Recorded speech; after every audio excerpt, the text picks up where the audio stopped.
மீண்டும் என்னுடைய பணிவான வணக்கங்கள். நான் இன்னைக்கு எதுவும் பேச வேணான்னு தான் நினைச்சேன். பட் ஒரு முக்கியமான ஒரு விஷயத்தை பற்றி இன்னைக்கு நான் பேசலைன்னா அது அவ்வளோ கரெக்டாக இருக்காதுன்னு எனக்கு தோணுச்சு. அதான் அது என்னவா இருக்குன்றது நீங்களே கெஸ் பண்ணியிருப்பீங்க. எஸ், நீட்டை பற்றி தான். இந்த நீட்ன்றது பார்த்தீங்கன்னா நம்ம தமிழ்நாட்டில் இருக்கிற மாணவ மாணவிகள், குறிப்பாக கிராமப்புறத்தில் இருக்கிற ஏழை எளிய பிற்படுத்தப்பட்ட, மிகவும் பிற்படுத்தப்பட்ட மற்றும் தாழ்த்தப்பட்ட வகுப்பினை சேர்ந்த இந்த மாணவ மாணவிகள் எல்லாருமே ரொம்பவும் பாதிக்கப்படுறாங்கன்றது தான் ஒரு சத்தியமான ஒரு உண்மை. இந்த நீட்டை பற்றி ஒரு பிரச்சனையாக நான் பார்க்குறது என்னென்னா, ஒன்று இந்த நீட் இந்த மாநில உரிமைகளுக்கு எதிரானதாக இருக்குது. நீங்கள் 1975க்கு முன்னாலே பார்த்தீங்கன்னா இந்த கல்வி மாநில பட்டியலில் தான் இருந்துச்சு. உங்க எல்லாருக்குமே தெரிஞ்ச ஒரு விஷயந்தான். அதுக்கப்புறமா தான் அது ஒன்றிய அரசு வந்ததுக்கப்புறம் அது பொதுப்பட்டியலில் அது சேர்த்தாங்க.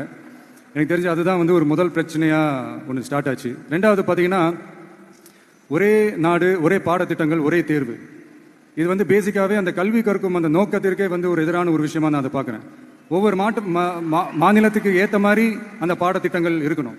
இது நான் மாநில உரிமைகளுக்காக மட்டுமே இதை நான் கேட்கல. நீங்கள் பார்த்தீங்கன்னா அந்த கல்வி முறையில் பல்வேறு கண்ணோட்டங்கள், பல்வேறு பார்வைகள், டிஃப்ரெண்ட் பெர்ஸ்பெக்டிவ்ஸ்னு ஒன்று சொல்லுவாங்க இல்லையா, அப்படி அதுக்கு ஒரு முக்கியத்துவம் கொடுக்குற ஒரு விஷயமா அது இருக்கணுன்றதான் என்னுடைய பார்வை. Diversity is a strength, it is not a weakness. பன்முகத்தன்மை அப்படிங்கிறது அது ஒரு பலமே தவிர பலவீனம்னு சொல்ல முடியாது. இதில் இன்னொரு முக்கியமான ஒரு விஷயம் என்னன்னா, மாநில மொழியில் படிச்சுட்டு, ஸ்டேட் சிலபஸில் படிச்சுட்டு NCERT சிலபஸில் தேர்வு வச்சா அது எப்படிங்க? அதுவும் கிராமப்புறத்தில் இருக்கிற மாணவ மாணவிகள், அதுவும் அவங்களுடைய மருத்துவ படிப்புக்கு கொஞ்சம் யோசிச்சு பாருங்க, இது எவ்வளோ ஒரு கடினமான ஒரு விஷயம்னு. மூணாவது நான் பார்க்குற ஒரு பிரச்சனை என்னன்னா, இப்போ போன மே மாதம் 5ஆம் தேதி அந்த நீட் எக்ஸாம்லாம் நடந்துச்சு. அதில் சில குளறுபடிகள்லாம் நடந்ததா நம்ம நிறைய அந்த செய்திகள்லாம் பார்த்தோம், படித்தோம் இல்லையா. அதுக்கப்புறமே என்ன ஆயிடுச்சுன்னு பார்த்தீங்கன்னா, அந்த நீட் தேர்வுக்கு மேலே இருக்கிற அந்த நம்பகத்தன்மையை மக்கள் மத்தியில் சுத்தமாக போயிடுச்சு. இனிமேல் நாடு முழுக்க அந்த நீட் தேர்வே தேவையில்லை அப்படிங்கிறத இந்த செய்திகள் மூலிமா நம்ம எல்லாருமே புரிஞ்சுக்கிட்ட ஒரு விஷயம். சரி, இதுக்கு என்னதான் தீர்வு அப்படின்னா, நீட்டு விலக்கு தான் இதுக்கு உடனடி தீர்வு.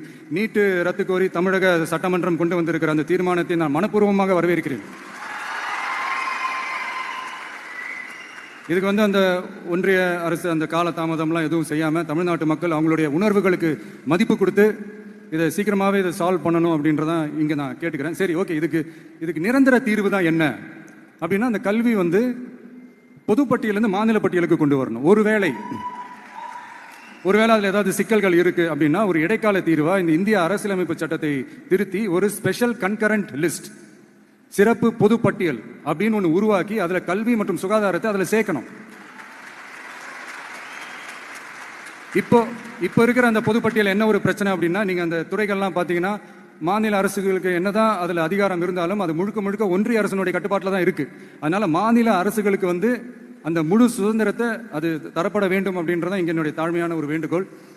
ஒன்றிய அரசு அவங்களுடைய கட்டுப்பாட்டில் இருக்கிற ஒரு சில இந்த மெடிக்கல் காலேஜஸ்லாம் இருக்குல்ல, எய்ம்ஸ், ஜிப்மர், PGI, இந்த மாதிரி நிறுவனங்களுக்கு வேணா அவங்க அந்த நீட் எக்ஸாம் நடத்தணும்னா நடத்திக்கலாம். பட் இங்கே அந்த பிரச்சனை என்னன்னா, இது என்னுடைய ஒரு சஜஷன் தாங்க. இது நடக்குமா? உடனே நடக்காதுன்னு எனக்கு தெரியும். அப்படியே நடந்தாலும் அதை நடக்க விட மாட்டாங்கன்னு எனக்கு தெரியும்.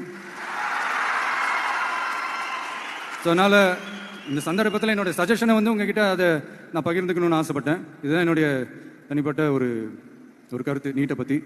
ஸோ மற்றபடி வேறு ஒன்றும் இல்லை. வந்திருக்கிற என்னுடைய friends, learning is fun, education is celebration.